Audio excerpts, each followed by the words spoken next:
Here's a Master Fans. Today we're going to do a longer form video.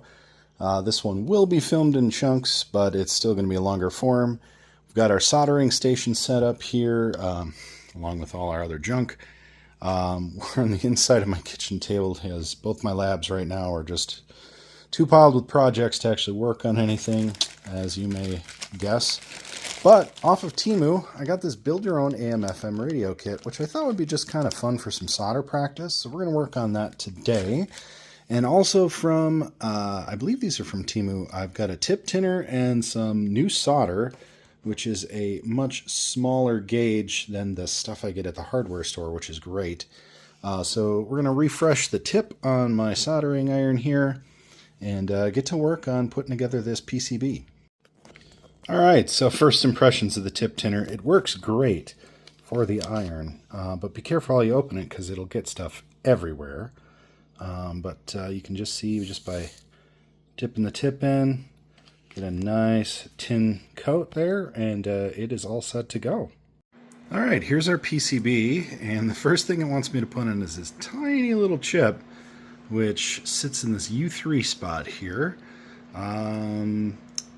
This will be kind of interesting because I'm going to have to flow these pads, and it doesn't come with any flux in this kit or anything, so I guess we're going to just give it a try. Alright, so I'm going to keep all my errors in here. I didn't realize how much solder I'd put on my tip. I got the first pads in okay, and then created one giant solder bridge, so I guess I got to go grab some solder wick. I was trying to put the excess on other pads, but I guess it is what it is.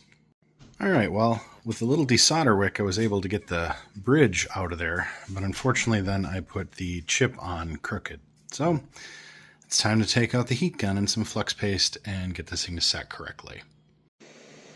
Okay, now with that, it's much closer. Just going to zoom in here so I can kind of get a look and see, make sure it's not perfect, but everything is soldered down. I guess we'll see. If it doesn't work, we'll know what the culprit might be. Alright, next up we got to weld on our radio module. You can see the pads up here have already got a little bit of solder on. We're going to get that onto the board. By the way, the instructions here call it welding, but they absolutely mean soldering. Alright, so again, not quite perfect, but I believe we've got enough of a bridge between each of these points.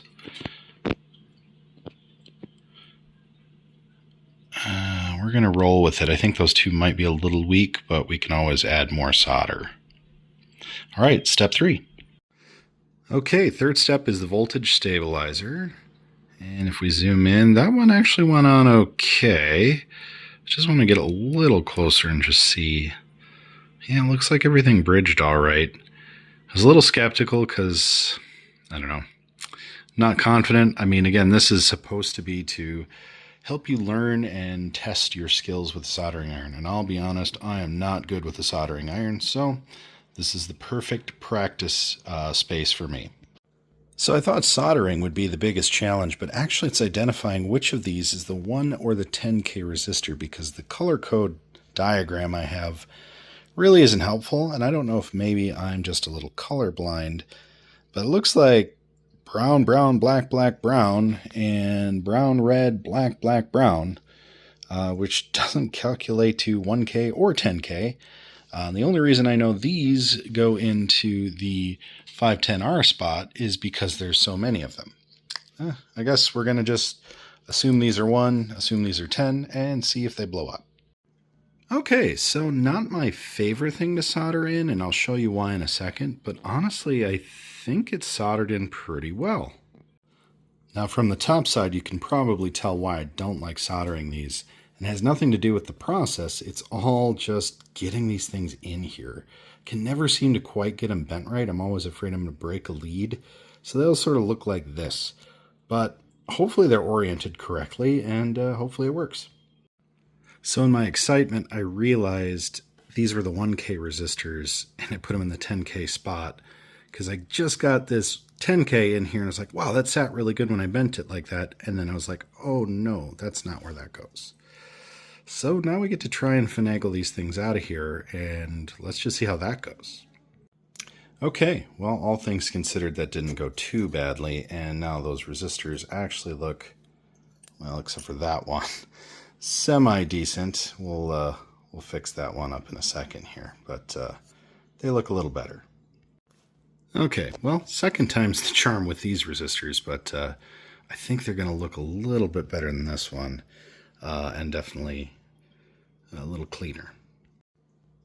Okay, now we've got our DC input, and that's going to be a USB-C input. Let's get that soldered on.